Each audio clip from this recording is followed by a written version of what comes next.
Good afternoon, everyone. Welcome to the pre-match press conference ahead of our game against Inter Miami. We have head coach Nick Cushing. If you'd like to ask a question, please raise your hand. We'll get started with Michael and Drew. Nick, I guess we'll start with an easy one. Give us a status update with any injuries.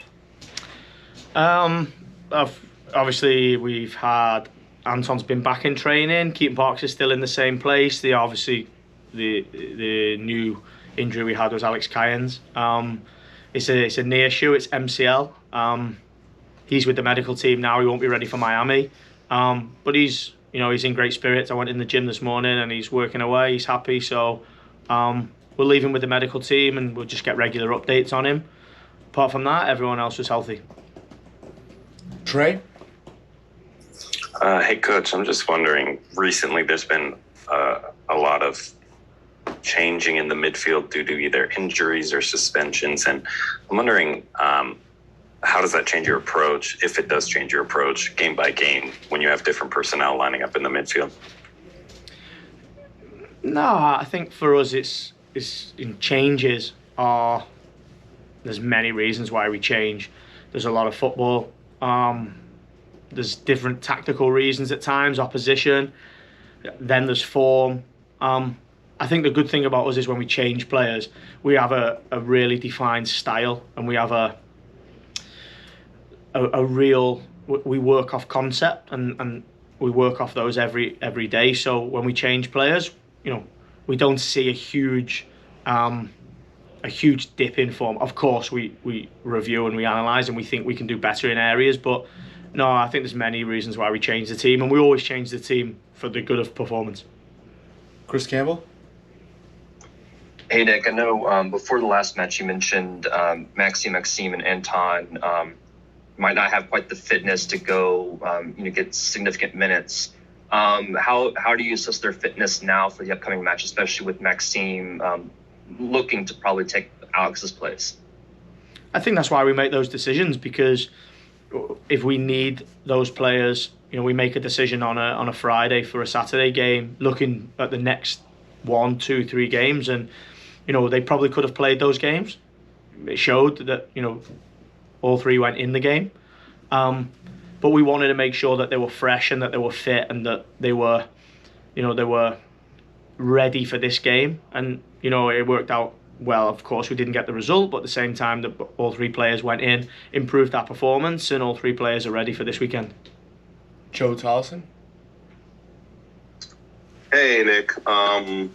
Question on kind of life without Tati, and probably the wrong word, and forgive me, don't take exception to it, but they seem almost lost up front without him, and I think it's a case of not only what he brought offensively, but what he brought in the press defensively. And how much is the work with guys not trying to replace Tati and still be themselves, and then everybody else have to adjust to the different people who are there, whether it's Eber up front, Thiago Andrade, Tyler Magno, whatever the case may be?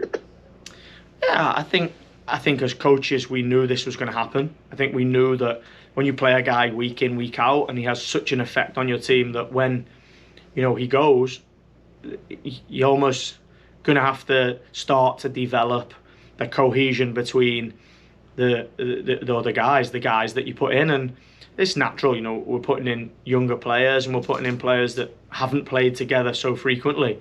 The one thing I can say is that, 1, they're working incredibly hard, and 2, I actually think they've really showed moments where they have real quality. I also think we've been at times so reliant on Tati, maybe last season, where we've been direct at times and we've used him by going from back to front, and now we're playing maybe more of a positional game where we want to keep possession of the ball, and it's just about developing. I think that the one thing those guys show every day is that they're hungry. They have a real good relationship between them, whether it be Santi Rodriguez, Eber, Gabi, Thiago, Tales, Maxi.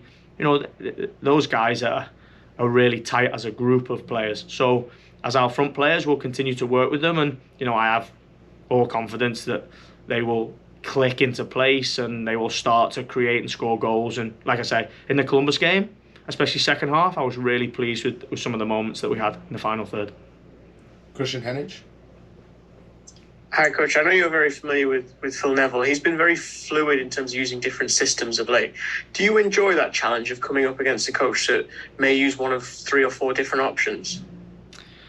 Yeah, I think we always look at the opposition and we always review and study them. But at the same time, just because they've done it last year doesn't mean, or last week doesn't mean that they're going to do it this year or this week. So I think it's very much, they've played 4 in the back, they've played 4-2-3-1, they played 4-3-3 against us last year. The last 2 games at San Jose and at Montreal, they played 5. They've played 5 before at times. I think for us it's about looking at how our style and how the concept of how we play, our methodology, how we apply that to different systems and knowing where the spaces are. And we've done our homework. We feel we have a good game plan in the game, and we'll go there and we'll push hard to get a result. Chris Campbell. Hey Nick, the first match, Miami, you played them just a couple of weeks ago. How do you see this match changing aside from the home venue, and how have they kind of improved the last couple of weeks, and what challenges will that present? I thought they were good in our game. I thought they caused us problems. I think you can see the quality that Higuain has, and Pozuelo has been a good addition for them and for him because he's a really good player at creating and finding space to create chances. The 5 in the back system for them has added an extra defensive player in, so it's made them difficult to play against, and you see that in the San Jose game when they go 1 up, and then you see it in the Montreal game that they can score, they can reply when they go 1 down. It'll be a difficult game. I think for us it's about understanding we've been to Miami twice and we've had good results there, and why we've had good results there. Obviously the weather is different and they have a really good crowd and a really good atmosphere there, but like I say, we've been there and played well, and we know that if we do the things that we do well, we'll give ourselves a chance of getting a result in the game. Joe? 2 things for you, Nick. One, you talk about the weather different down there. Is this maybe a good week to have a heat wave here before you have to go to South Florida? Yeah, I mean, it feels like it's been really warm here for a long time. I spoke with Phil at Yankee Stadium before the home game, and he was really surprised with the weather here, in the sense of it was quite similar to Miami, in the sense of it was humid and it was hot, and it was hot late on. So we've been there, and we just got to hope we don't get thunder. Yeah. And with Gonzalo Higuain, he's, throughout his career at times has been one of those that scores in spurts, and he seems to be in the midst of one of those streaks right now with goals in 2 of the last 3 games, including the hat trick. I know he's always a challenge, but does it present a bigger challenge when you see that he's really more in form at a particular point in the season? Yeah, when you have a guy like Higuain, and also Pozuelo next to him, you have to stop them. You have to stop them. You don't give them space, because if you give Pozuelo space, he'll find Higuain with his movement. And if you give Higuain space in the box, he can be deadly. Nobody wants to play against a Higuain that can be deadly. You definitely don't want to play against a Higuain that's got confidence. So we know that he's going to be up for it. We know that they're in a moment where they're creating and scoring chances. So we've got to make sure that we're compact and that we deny them space and any time in and around our goal. Last one, Michael Andre. Nick, it's been a couple of weeks since Cleberson has joined the staff. I'm curious how that's changed the dynamic of coaching, and then specifically on game day, are you the type of coach that likes to have the same person in the seat next to you, and has that changed since he's joined the staff? He's definitely brought a different dynamic in the sense of his knowledge and his experience and his understanding of the Brazilian guys and of the South American guys, and of playing in games that, difficult games where you want to get wins. He has an incredible amount of knowledge and experience. So he's brought that to the team. In the game day, I think one thing that I've learned in football is, whether it's players or coaches, everybody is incredibly superstitious.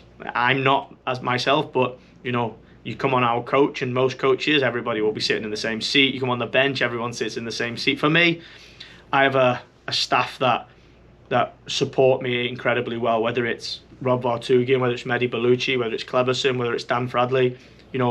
All of these guys have a great knowledge of the league, a great understanding of how our football club wants to play football, and we have great rapport between us. So, I draw on everybody's experience, whatever seat they sit in throughout the game and throughout training days.